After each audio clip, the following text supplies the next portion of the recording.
Então vamos lá? Bom, hoje a gente vai falar sobre um dos temas principais aqui do canal, acho que é um tema recorrente nos comentários e que eu nunca consegui abordar aqui porque eu achava muito difícil fazer essa abordagem, mas tá aqui, ó. Qual a hora de pedir demissão e empreender? Essa é uma pergunta que existe muito aqui, muita gente tem essa vontade, né, de começar o próprio negócio. E eu posso falar bastante sobre esse tema porque eu trabalhei como CLT dos meus 16 até os 27, 28 anos ali, né, então eu trabalhei muito tempo. Na verdade, minha carteira foi assinada com 15, na época podia, hoje em dia os adolescentes são recomendados apenas a fumar pendrive. Não mexam com isso de trabalhar porque isso faz mal para a saúde. O negócio é o seguinte, ao mesmo tempo que eu fiquei sendo CLT, eu sempre tentei abrir um negócio. Então, pouca gente sabe disso. Acho que eu fiz alguns vídeos aqui, uns 3 vídeos no canal onde eu abordo essa história. Mas ao mesmo tempo que eu trabalhava ali com hora certinha e tinha que ir para a escola ainda, nossa, uma canseira danada. Saía de casa às 5 da manhã, voltava lá para as 19h20, porque tinha que pegar vários ônibus. Aí nem compensava voltar em casa para almoçar, porque já é direto pro trabalho mesmo, almoçava ali próximo. Gastava quase todo o meu dinheiro almoçando, porque meu salário era pouco e eu tinha que almoçar fora de casa. Não era uma coisa muito funcional, mas na época eu achava que tava bacana, tava legal, sobrar pouco do meu salário ali, gastar tudo almoçando, porque eu entendia o trabalho como uma espécie de divertimento. O adolescente, você botar ele pra trabalhar, ele acha que tá se divertindo. Então essa coisa foi interessante na minha vida, e ao mesmo tempo que eu trabalhava CLT,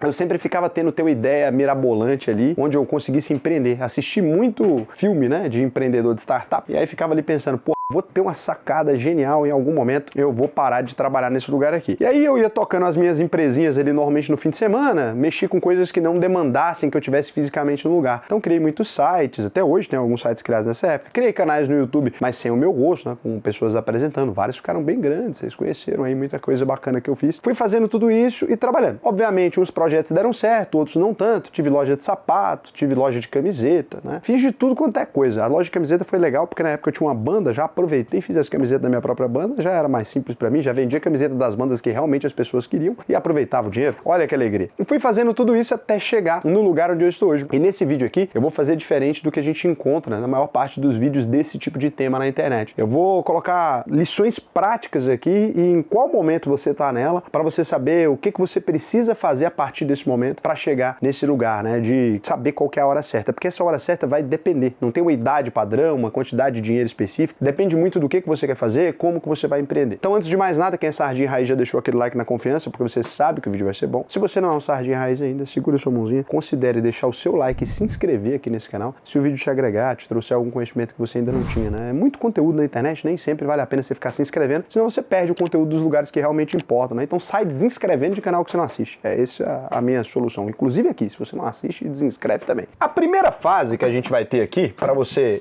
começar nessa jornada de empreendedorismo sendo CLT, que é diferente, né? Se você tiver pai rico, pode pular todas as etapas e ir direto pro que dá errado 3 vezes, aí depois na 4ª você acerta que você vai ganhando por eficiência. Mas como você é CLT fudido, ninguém mandou, na próxima encadernação você pode pedir para Deus para nascer um pouco menos ferrado. O que acontece? A fase 1. A fase 1 é a do CLT estudioso. Esse daqui é o momento clássico, né, na vida. Você tem que começar a estudar. E aqui estudar não é lido como que você pode estar pensando, não. A grande questão aqui é que uma das melhores maneiras de você compreender uma empresa é você trabalhando nela mesmo. Só que você precisa ter acesso a pessoas de um nível um pouco mais alto que o seu. Até ao próprio empreendedor, né, que é o cara que começou o seu negócio. Aqui deu muito errado na minha vida, porque o que acontece? Eu comecei a trabalhar numa empresa, não sei vocês, mas eu comecei a trabalhar numa empresa muito grande, que tinha por volta de uns 1.000, 2.000 funcionários ali. Com 2.000 funcionários, o mais longe que você consegue chegar na hierarquia é um gerente de alguma área, porque é muito difícil você ter contato com as outras pessoas. O cara que tinha fundado a empresa onde eu trabalhava, ele já tinha uns 80 e poucos anos de idade, 86, acho, na época que eu comecei a trabalhar, 82, alguma coisa nesse sentido. Então, assim, eu não conseguia uma conversa de qualidade com esse cara. Mesmo quando eu consegui falar com ele algumas vezes ali, a distância das nossas realidades eram tão grandes assim, porque ele tinha começado um negócio em outro momento da história, tinha começado uma empresa de jornalismo, que a família dele já tinha tradição na área, aí ele se casou com outra mulher que também já tinha tradição na área, então era uma coisa que não tinha nada a ver com a minha vida, eu não conseguia ouvir muito bem esse cara. Aí o que eu tive que fazer? Montar bem meu LinkedIn ali, né, dar aquela estruturada para tentar entrar em outra empresa. Meu objetivo aqui era entrar numa empresa que eu tivesse acesso aos fundadores daquela empresa, porque o fundador de uma empresa empresa, ele é a pessoa mais próxima para você trocar uma ideia e entender de fato como é que funciona a cabeça daquele cara e tal. Então a primeira coisa que eu fiz foi migrar de uma empresa que tinha lá os seus sei lá quantos milhares de funcionários para uma empresa menorzinha que ficava todo mundo dentro de uma salinha. Quando fica todo mundo dentro de uma salinha legal, você consegue ouvir boa parte das reuniões, você consegue entender como esse negócio funciona. Então você CLT que pensa em empreender, você não pode sair de uma empresa gigantesca para empreender direto. Você vai quebrar se você fizer isso, porque você não tem ideia de como funciona uma empresa pequenininha, de como funciona hierarquicamente, de como funciona essa empresa para crescer. Então, legal é você tentar ir para uma empresa menorzinha, né, uma empresa com menos pessoas ali, para você começar a entender a cabeça daquelas pessoas que estão ali, para você fazer parte das decisões no começo, para você empreender com o dinheiro dos outros, né? Porque na prática, quando você entra numa empresa que é muito pequenininha, tem 10 pessoas, 5 pessoas e tal, você acaba ajudando ali realmente nessas primeiras fases. E aí você vai entender tudo aquilo que é necessário aqui, só que o seu risco está muito menor, porque o máximo que pode acontecer aqui é você ter que pedir demissão e ir para outra empresa, ou você ser demitido e ir para outra empresa. Então, o legal, né, é você compreender. E aí você vai desmistificar a figura do fundador de empresa, você vai entender que normalmente é só uma pessoa normal, como você, como sua mãe, que eu conheci também. Você já viu esse vídeo do Serra? Como a mãe dele, como o Damião, como a sua mulher.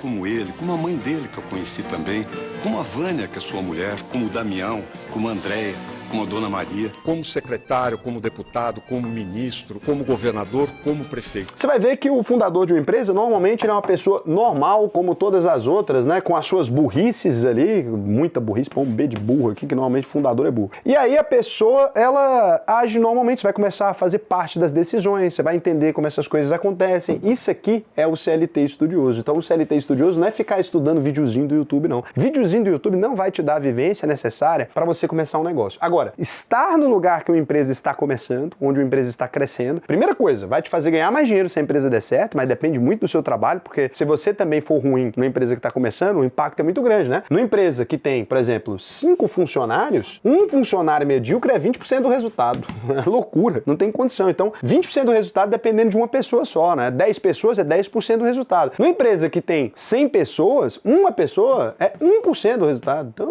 não significa lá muita coisa. Então, você não é uma pessoa tão importante num lugar que tem 200 pessoas, 300 pessoas, mas agora num lugar que tem 10 pessoas, o seu trabalho, ele é completamente importante para essa fase de crescimento aqui. Fique aqui, nesse período, viva esse estágio de vida aqui, pelo menos 1 a 2 anos. Raul, mas me falaram que era só pegar minhas coisas tudo, vender e montar uma barraquinha de hambúrguer que ia dar certo. Exato, por isso que 70% dos negócios no Brasil quebram antes de completar 5 anos, né? 70%, Raul? 70%. Você vai quebrar também, fica tranquilo. Não se aveste, não. Tá em tempo ainda. Tá em tempo. Então, beleza, tá ali estudando, nesse meio tempo você pode ir lendo também os livrinhos de fundador, onde eles contam as mentiras, você vai acreditar, isso vai ser importante pra você, onde todo mundo começa a mentir, fala o que fez a diferença, nunca é o que fez a diferença mesmo, porque ninguém vai escrever lá, né? O que fez a diferença aqui foi ter conhecido o Paulinho que depositou 10 milhas na minha conta. Ninguém vai falar essa parte não é necessária pra fundação dos negócios. O que é necessário é o quê? Uma garagem, entusiasmo, ideia genial. Vai nessa, você vai ver onde você vai parar. A UVP, inclusive, começou na garagem, né? Numa garagem. Na garagem dos meus pais, no Conjunto Riviera. Escreve aí. Mentira, não teve nada disso, nem tem garagem. No Brasil não tem garagem. Atrapalha muito pra gente o mito de fundação. Aqui a gente teve que começar no escritório. Aí perde toda a graça, perde toda a emoção, mas é mentira que eu comecei no meu quarto. Tenho fotos que eu tirei. Foram exatos 3 meses que a empresa ficou no meu quarto, que a gente usa até hoje a foto, falando que foi 5 anos. E olha que maravilha. Então eu tava lá desde sempre fundando aquele negócio. Então você coloca aqui, a segunda fase é acumulando capital, porque você vai precisar. Acumulando pecúnia. Acumulando a palavra grande do cara. Pecúnia. Então o que acontece? Quando você vai empreender, não é que você precisa ter dinheiro para fundar o seu negócio, porque eu vou te dar um spoiler número 2 aqui já estamos na fase 2 mesmo. Qual que é o segundo spoiler que você precisa saber sobre negócios? Se você teve alguma ideia genial que exige capital para funcionar, o que acontece? Você precisa de um capital rotativo gigante, você precisa de ter dinheiro ali para fundar a sua hamburgueria, o seu comércio, etc. Você precisa mobilizar para fazer uma sede, alguma coisa. Eu já vou te avisar, spoiler, você vai quebrar. Não vai dar certo. Por quê? Porque uma pessoa que mal sabia gerir o próprio salário, você saiu de alguém que sabia gerir o próprio salário. Se você entrar num negócio pela primeira vez, né, você vai sair da sua empresa, etc., vai entrar num negócio que exija controle de estoque, que exija várias normas sanitárias. Muita gente acha que o melhor jeito de começar a empreender é restaurante. Eu não sei quem disse essa praga pro mundo, mas é a coisa mais difícil de tocar é restaurante, porque você tem um monte de fiscalização, tem um monte de problema, tem que contratar gente que realmente sabe cozinhar, tem que cuidar das sobras ali pra você entender, pra não gastar e desperdiçar comida demais. Cara, é um negócio super complicado. Se você começar a empreender com alguma coisa que exige exija capital inicial, você vai quebrar. Isso aí é ponto passivo. Você tomou empréstimo, pegou um empréstimo de capital de giro, fez o cursinho do Sebrae, tomou 150 mil, a chance de você quebrar é altíssima. Se você vai começar um negócio, você vai ter que acumular pecúnia para você sobreviver. Aqui eu não tô falando de você ter dinheiro para poder fundar o negócio, não. Eu tô falando para você poder ter uma casa, aqui ó, uma casinha, ou morar com os pais, né? Melhor fase para empreender é quando você mora com seus pais. Não tive essa alegria. Queria ter tido essa alegria que eu não tinha saído da casa da minha mãe até hoje, se ela fosse viva. Então aqui vai ter que ter uma casa, vai ter que ter um carrinho ali, né? Botar só a roda que eu não sei desenhar carro. Um carrinho ali para você viver, Parece vai ter que ter... ovo, Raul.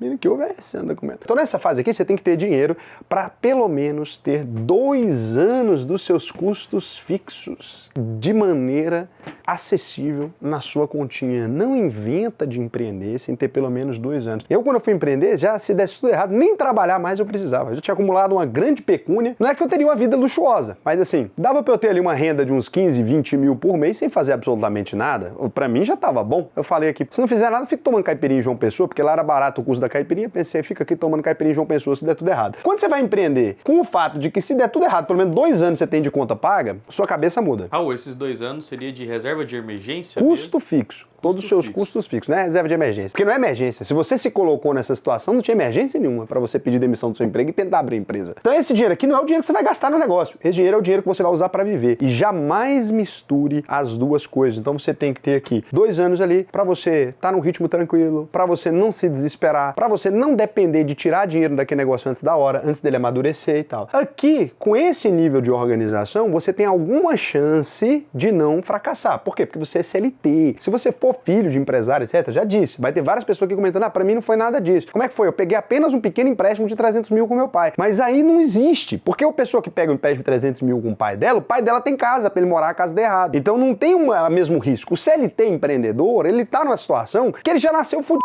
É esse o problema. Então se você já nasceu fudido, tenta não se fuder além do que precisa. Vai ali junto, Raul, mas aí eu vou demorar muito. Exato, meu lindo, mas se você tá com pressa, não mexe com abrir negócio. Não mexe, porque não é assim que funciona. O negócio não tem obrigação nenhuma de dar certo, porque você precisa que ele dê certo. Aqui você vai acumular pelo menos 2 anos, ali é o tempo que você já tá estudando. Já teve que ir pra empresa dos outros, já teve que aprender. 2 aninhos juntando dinheiro, colecionou dinheiro. E essa fase aqui você não vai conseguir gastar dinheiro com absolutamente nada. Por quê? Porque até você juntar 2 anos, meu lindo, de custo fixo, só se você tiver um custo fixo muito barato, ou se você ganhar muito bem. Normalmente, se você é CLT, as duas situações são muito raras. Até existe CLT que ganha muito bem e que gasta muito pouco. Mas no geral, ou ele ganha muito bem e gasta muito, ou ele ganha muito pouco e gasta muito também. Porque é isso. CLT é sobre gastar muito dinheiro. Agora, passadas essas etapas, a gente vai para a terceira etapa de sucesso, a fase 3. Olha que maravilha. Fase 3, que é aquela alegria, aquele momento mágico. O que é aqui agora, vocês acham? Ó, fase 3, vou poder pôr de rosinha, que o mundo é uma flor, o mundo é uma maravilha. Aqui, o que você vai ter que fazer? Uma pessoa, quando ela vai entrar na fase 3, no mundo da internet, o que ela faz? Ela pede demissão, é isso? Pede demissão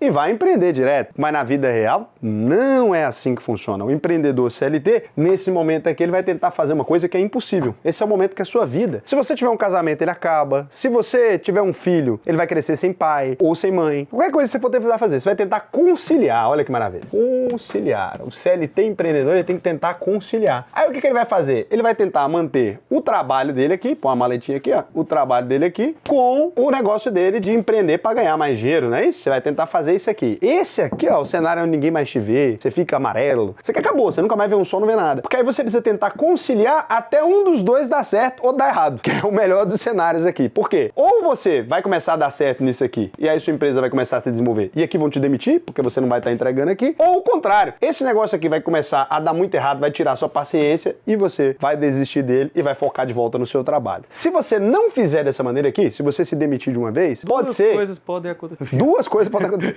Pode ser que, de fato, você consiga focar mais no próprio negócio e tudo. Só que o nível de pressão que você coloca em si mesmo, quando você depende de um negócio dar certo, gente, é muito difícil. E essas coisas que falam do povo, você quer ver uma sardinha nada legal, coloca um tubarão no aquário. Gente, a sardinha morre. É assim que acontece no final. Não sei se vocês já viram. Eles pegam o vídeo e cortam um frame. Quando você assiste o vídeo até o final, a sardinha cansa de nadar, porque a porra do tubarão nada pra caralho. E aí uma hora ela cansa e ele come ela. É assim que termina todos esses vídeos, não existe isso. Ela começa a correr desesperadamente, mas ela não produz nada. Ela fica fazendo assim, ó, em círculos. Esses vídeos dos coaches, eles não terminam. Vê do Discovery Channel, não tem isso, não tem um cenário onde o peixinho pequeno ele ganha. Não existe, ele sempre perde. Ou ele demora mais a perder, ou ele perde logo no começo. E aqui é o mesmo cenário. Então você vai ter que desistir de uma dessas duas coisas, mas é bom você tentar mantê-las por um período de tempo. E aí, cada vez mais, você vai ficando mais despreocupado com relação ao seu trabalho, com menos medo de perder o seu emprego, até a situação em que o seu negócio começa a funcionar. Aí, nesse momento, nessa etapa aqui, quando você desistir de conciliar, o que vai ter acontecido? A sua empresa, com toda a sorte que eu te desejo, ela vai começar a gerar uma boa pecúnia, você vai começar, então, a contratar pessoas aqui, e quando chegou a hora de contratar gente lá, já significa o quê? O Vadim trabalhava aqui, por exemplo, eu não trabalhava. Já significa, por exemplo, que tem gente dedicada àquele negócio que já compensaria você estar dedicando mais horas da sua vida. Aí, aos poucos, eu fui dedicando mais horas da minha vida aqui, e é assim que boa parte das pessoas fizeram. Se você perguntar dos negócios que deram certo, não dos que quebraram, você vai ver que as pessoas tinham outras fontes de renda, e aí você vai perceber o óbvio. A internet contou uma mentira pra você. Ninguém joga tudo pra cima, empreende e dá certo. Isso pode acontecer? Pode. É 2 milhões para uma pessoa. Cada 2 milhões de pessoas tentaram. Quando você pega a fila de CNPJ que deu errado, se você pegar e trocar uma ideia com a galera, de todos os seus amigos quebrou, pergunta pra ele o que ele fez. Ele vai te falar, não, eu peguei, larguei tudo e comecei a abrir uma hamburgueria. Aí a hamburgueria dependia dele, ele não tinha como trabalhar, ele não tinha renda, o negócio estava dando errado, e em algum momento ele tem que largar o negócio, porque o negócio não tem obrigação de gerar lucro no prazo que a gente quer. Ele tem que gerar lucro no prazo de maturação do negócio natural. Se uma hamburgueria demora 1 ano para ver que vai dar lucro, ela vai demorar 1 ano. Vai demorar 1 ano com você empregado ou com você desempregado. Não tem outro cenário. Raul, mas então se eu não puder abrir ela todo dia, melhor se abrir só fim de semana. Que aí você vai vendo aí e fala, se eu abrisse todo dia, será que eu teria mais cliente? Vai fazendo a proporção. Testa na segunda-feira, testa no feriado. Vai vendo até chegar naquele lugar. E a mesma coisa você vai fazer com os outros negócios. Mas eu recomendo muito negócios digitais nesse cenário, porque você acaba não tendo que tomar esse risco todo. Quando eu falo negócios digitais, não é curso de vender curso, não. Tô falando pra você pensar em alguma coisa que você possa fazer pela internet mesmo, prestar um freela ali, começar uma agência de alguma coisa, sei lá o quê. Vai tentando alguma coisa, um canalzinho no YouTube, ser apresentador, tudo isso funciona. Você consegue gerar essa renda extra e aí, quando você chegar nesse lugar, você pode, enfim, pedir demissão e se dedicar à fase 4, que agora vem. Porque você pensou que era só pedir demissão que acabava, né? Não, mas a vida do CLT, ela sempre tá pronta pra voltar pro CLT. Então você entra na fase 4, que é blindando, né? Que é o processo de blindagem para você não se fuder.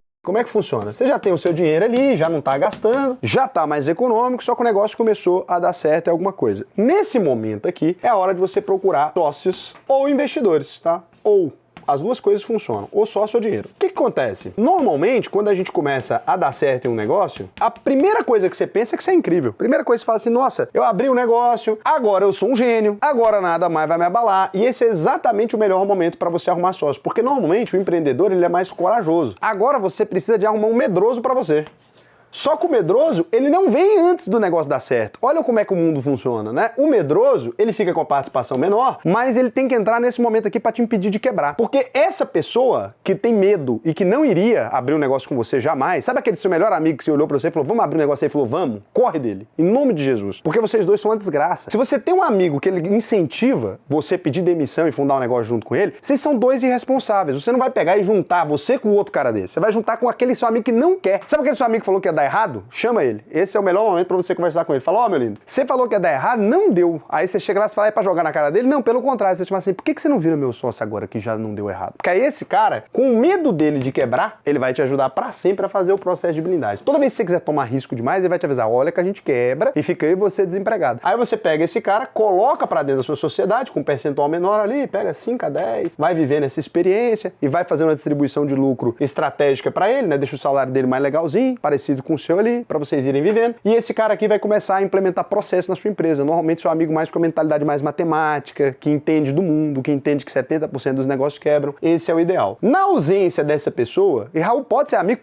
Pode ser amigo, pode ser primo, qualquer pessoa que te avisou que ia dar errado. Qualquer pessoa que avisou que ia dar errado, ela é a melhor. A não ser que seja aquele cara pessimista, que só fala que tudo vai dar errado mesmo. É uma pessoa que, às vezes ela fala que algumas coisas vai dar certo, mas essa ela falou que ia dar errado. Esse cara é o melhor para ser seu sócio, porque ele é cético das suas ideias. Isso é muito bom para vocês performarem no negócio. Não tendo essa pessoa, você vai procurar investidores, que é o quê? Alguém rico. É simplesmente isso. Pega a pessoa rica que você conhece, mostra que o negócio tá dando dinheiro, ó, tá gerando pecúnia. Rico gosta de dinheiro. Eles são viciados. Aí você pega aqui, mostra pra ele que tá gerando pecúnia e você vai ali, vai fazendo aquela parceria legal. Aí você tem chance agora de não voltar mais pra CLT, desde que você faça o modelo de negócio nesse formato. Você vai fazer assim? Não, né? Obviamente que não. Por quê? Porque o tal do empreendedor, ele é um câncer, é o mal da humanidade. Tudo que deu errado no mundo começou com a empresa, pode reparar. Porque o empreendedor, ele é o mal. Então o que você vai fazer? No mínimo, né? Mínimo, antes de fazer essa merda, já que você não vai fazer nada do que eu disse aqui. Se você fizesse, seria incrível. No mínimo, você vai testar a sua ideia antes. E você não vai criar nenhum negócio revolucionário. Contra a revolução, ó. Contra. Sabe esse povo anarquista? Contra a revolução.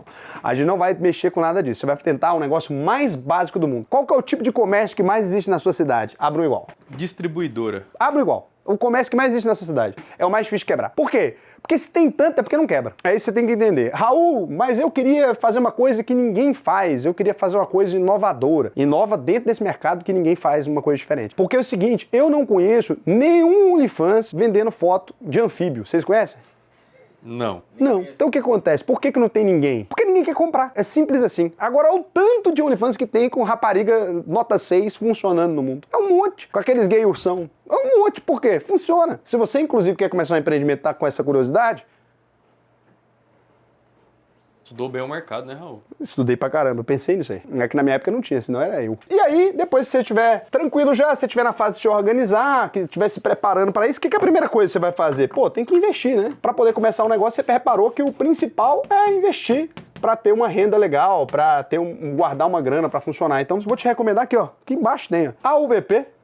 Você vai não só conhecer gente bacana, que pode ser seu sócio nessa empreitada, e se concordar já sabe, lá tá cheio de gente medroso, que é ótimo. Você entra lá na UVP, entra na nossa comunidade, começa a ler balanço de empresa, começa a entender como é que funciona a estrutura, vai aprender a investir no Brasil e no mundo todo, vai aprender a fazer seus 2 anos de guarda, seus 6 anos de guarda, se você for mais precavido, seus 50 anos de guarda, ou 40 no meu caso, se você for mais precavido que o mais precavido, porque eu na prática eu nunca quis empreender, queria deixar bem claro isso pra vocês, eu acho que isso é um equívoco, inclusive, mas a vida me obrigou. Basicamente isso, porque eu gosto muito de dinheiro, daí não teve jeito. Não estavam me pagando o tanto que eu queria. E olha que estavam me pagando muito, é porque eu queria muito mesmo. Mas assim, me pagaram aí uns 100 mil reais eu não quis. Por mês, imagina. Um CLT mais bem pago que eu, era bem pago. Fora bônus. Agora você imagina. E aí eu decidi empreender. Você viu o tanto que eu sou ingrato, né? O pessoal me pagou, me deu dinheiro, eu não quis. E aí, pode ir lá na UVP. E eu fiz o seguinte pra vocês. Uma coisa que eu acho muito bacana, que é, a minha visão é essa. Tá certo? Não sei. Tem um monte de gente que pensa diferente. Então, no final desse vídeo, a gente vai colocar alguns áudios aí pra vocês ouvirem. Ah, o meu gosto de videozinho. Pô, vai querer empreender igual de videozinho, já não vai dar. Então, ouve a galera falando pra vocês como é que foi a jornada deles e como é que foi o caminho. E se você quiser comentar aqui embaixo também como é que foi a sua jornada pra chegar lá, muito bacana, vai ouvindo aí. Enquanto você ouve, escreve, dá like corno gigante aí pra galera dar. Dá o like, se inscreve no canal, que esse vídeo cansou. Todo mundo que deu like é corno. Não, todo mundo que não deu like é corno. Ah, tá. Não, vai ser corno, que é melhor ainda. É uma ameaça em tempo ilimitado. Quem não deu like vai ser corno ainda em 2025. Pensa na festa de Natal. Puto. Sou por formação advogada tributarista e atuei por vários anos na área e faz 8 anos que eu fiz a transição de carreira. Eu já tinha uma loja, um e-commerce de roupas e acessórios infantis, né, para bebê. E eu fiz a transição justamente quando o meu plano B, que era a minha renda extra, que era essa loja, fez o mesmo valor, eu consegui ganhar o mesmo valor que eu ganhava como advogada. Aí nesse momento eu tive coragem de, assim, pedir demissão e focar só nisso. E aí meu plano B virou meu plano A. Com o tempo eu mudei, eu passei a ter a outra loja, né, que eu sempre falo aqui pra vocês, e foi a melhor coisa que eu fiz na vida, porque assim, claro, eu trabalho muito também, mas ter um negócio próprio, assim, pra mim é muito gratificante, proporcionou eu viver coisas inimagináveis, assim, foi a melhor decisão que eu tomei na minha vida. No início, lá atrás, comecei trabalhando como CLT em algumas empresas, depois eu consegui uma oportunidade na CLT também, numa grande empresa de elevadores, e eu tive uma carreira meteórica nessa empresa de elevadores, né? Cerca de 4 a 5 anos eu já estava como supervisor, né? Supervisor de uma região, e estava já tomando conta de pessoas bem mais velhas que eu. E só que eu sempre quis ter meu próprio negócio, né? Então eu não queria ser CLT, eu tinha muito claro que eu queria ter a minha empresa. Então, diferente do que muita muita gente diz, né, que você pode empreender em paralelo, quando o que você empreende passar, o que você está na CLT, você pode. Eu tive que fazer um outro caminho. Eu tive que me jogar mesmo. Eu tinha muita certeza do que eu queria e de para onde eu ia. E eu tava vendo que tava ficando cada vez mais difícil de eu poder ir para esse outro lugar. Tava ficando muito bom, tava ficando muito tranquilo, né? Esse caminho de CLT. E tava ficando para trás meu caminho de empreender. E meu caminho de empreender, como eu ainda não tinha família, não tinha responsabilidades maiores, ainda estava na casa dos meus pais, foi um momento que eu ainda podia arriscar. E como eu tinha muita certeza do que eu queria fazer, eu me joguei, né? Fui lá, pedi demissão, abri minha empresa e lá se vão 24 anos de empresa. Hoje a gente tem bastante funcionário, estou muito feliz com a decisão que eu tomei lá atrás. Então é isso, tem dois caminhos, ou você faz em paralelo e quando a sua renda no empreendimento passar, é um caminho. E outro caminho, se você tiver um colchão de apoio, tiver muita certeza do que você quer fazer, você pode se jogar também.